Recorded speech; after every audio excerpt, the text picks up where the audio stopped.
over to, excuse me, Jon. You'll be our first person. So I'll go ahead and stop sharing my screen and hand it over to you. I can't begin to tell you how excited I am to be here, checking out the MEXA site and seeing that we have a group of extremely passionate people about mental health is exactly where I want to be and where I want to spend my time all the time, because there needs to be significant change in this space, and this is the group that's going to do it. And so let me tell you a little bit about my background and my story. I was about 2012. I was a father, two kids, wife, working in the industry side, actually in the life science industry side, working up the career ladder, doing extremely well. Was out in San Francisco, moved back to the East Coast and started getting sick, started not feeling well, where it was really just kind of questioning what was going on inside of my body. I was losing my self-confidence, my self-esteem. I didn't want to be seen in pictures, like these little moments like this, and not understanding what's happening. I was extremely high functioning. I'm your extroverted middle child. I was kind of the life of the party. I was running an ad agency at the time. And that started my kind of I did this shocking thing, believe it or not. I went to a therapist and started seeking help and started seeking treatment, trying to figure out what was going on. And that started my journey into major depressive disorder, which I was diagnosed with roughly a decade ago. And so that treatment journey for me happened to end up being very quickly turned into treatment-resistant depression. But the overall journey was I did over 10 different antidepressants. I did 2 stays, 30-day stays in a residential treatment facility, 3 partial hospitalizations, 3 intensive outpatient programs. I did psychedelics. I did 36 sessions of transcranial magnetic stimulation. In 2022, I was under anesthesia 15 times. I did electroconvulsive therapy, 12 different sessions. The only consistency that I had in that entire journey was the hell within my body just kept growing stronger and stronger and stronger. Absolutely nothing worked. And so that was my reality is how do I live with this? How do I stay alive? How do I continue to move forward? And I was extremely fortunate. So I couldn't really function. I mean, I could pay the bills. I had to go in and do certain work environment and make it happen. But, I'd come home and I'd sleep for, a day at a time. When I look at the actual symptoms, like the core symptoms for me were, I mean, I could talk for hours about the symptoms, but even as basic as, lying. I mean, people don't talk about that. But guess what? When your friends say, "Yo, you want to come out and hang?" I can't. I got something going on. I just wanted to stay at home and sleep. Same thing with my wife. Hey, we got an appointment for our son at school. Can you come? I can't. I'm working. Just wanted to stay home and sleep. Right. Whatever you could do to escape the hell, I would do. Same thing with self-medicating, right? If all of the things that I just mentioned aren't working, it's pretty easy to grab an extra bottle of wine and have that wine, right? It's pretty easy to overconsume cannabis because guess what? That provides you relief that makes you feel a little bit better, right? And so that's the reality of what this is. My two most major symptoms were the feeling that you get with a cold or a fever, right? You get those aches and chills. Everybody knows that entire body sensation. So replace that body sensation with just dread and death circulating through your body. That's what it was like on a daily basis, 24/7. I could literally feel the death and dread, through my fingers. I was consumed with suicidal ideation. When you think about the basic pleasures in life, right? Vacation, getting promotion, intimacy, just, your passions, right? Music, whatever it is, all of those were excruciating. The only thing that I wanted to do was die. That's all I wanted was how do I die? How do I die in a way that can look accidental so that I can get life insurance for my family? My kids can have a dad who died of an accident. My wife can start over, right? She didn't sign up for this.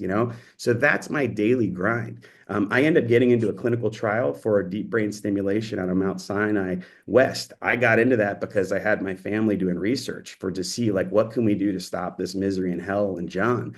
And I go into this clinical trial on August 22nd, 22.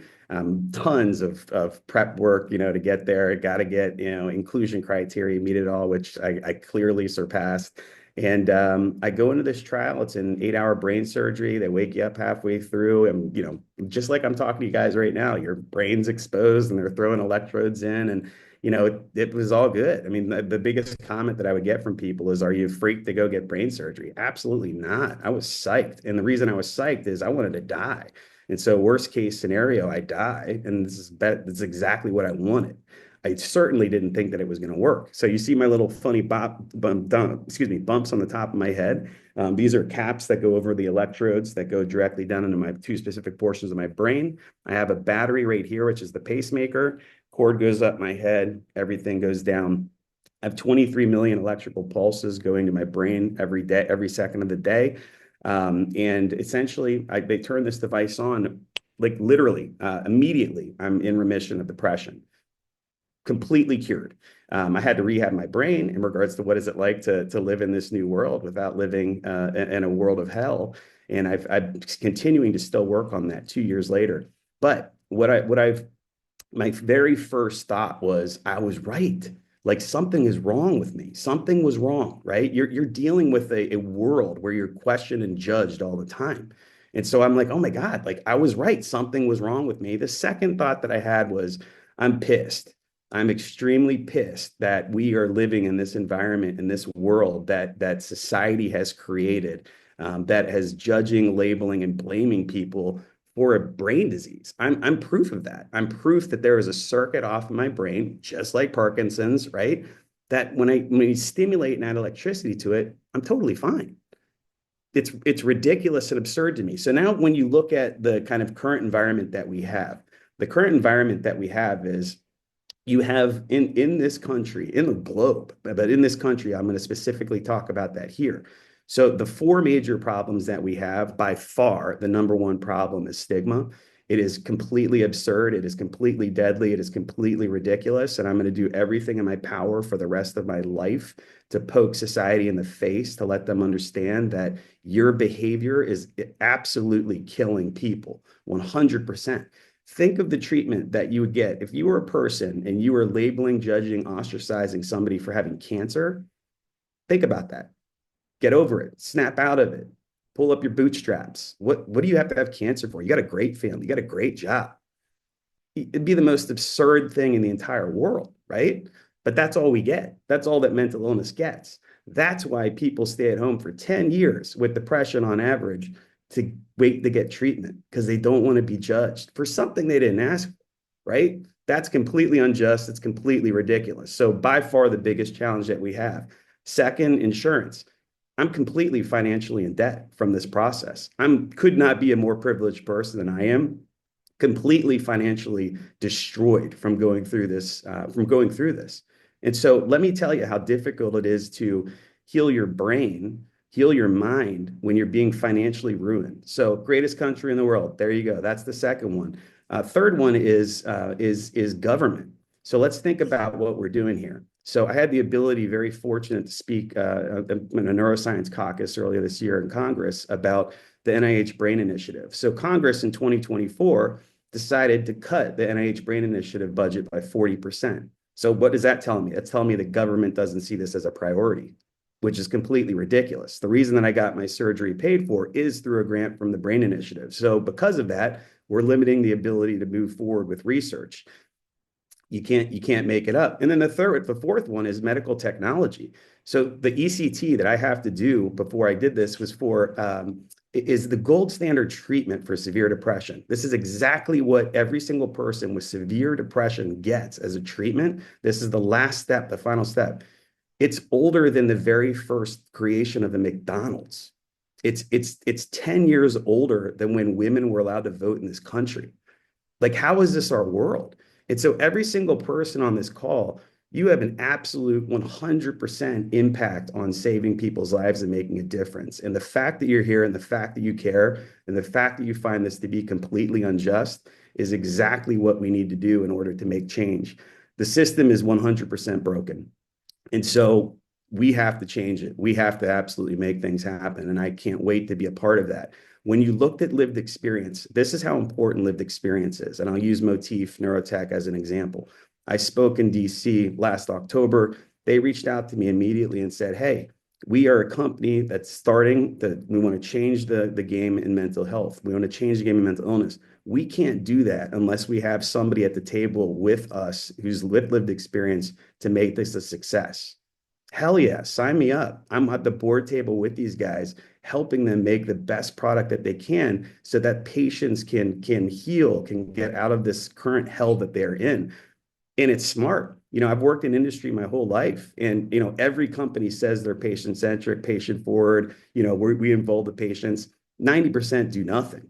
5% do something, and then 5% are like Motif, where they actually are there. I call it corporate arrogance. Corporate arrogance is the reason why this happens and why folks aren't bringing in lived experience. It's so logical. It's extremely logical. Let's get the people who have felt the hell, who have felt the ostracizing, who have felt, what it's like to live with being judged all the time. It's messing with your emotions constantly. So I know how to emotionally get in there with these companies, with these people, and really bring to life that lived experience perspective. In regards to data and privacy, and I'll stop. I know I'm right at time. My perspective on data privacy and AI is hell yeah, 100%. Let's do it. They could take my left arm if they wanted to from Mount Sinai. Take it. I don't care. I've given them spinal tap fluid. They needed that for an additional study. I don't care. Whatever I can do to help, when people are labeled, shamed, and ostracized forever with something they didn't ask for, when you have people looking at you saying, you can help end this, you can help make this world better, absolutely 100,000% sign me up. Sign the hundreds of people I know that are also looking to make an impact and change in this space. I can't tell you how appreciative I am for every single person on here. You absolutely can make a change in this world. It needs it. And let's use AI as much as we can to absolutely help bring this horrific maniacal hell out of millions of people and stop suffering. Thank you for having me.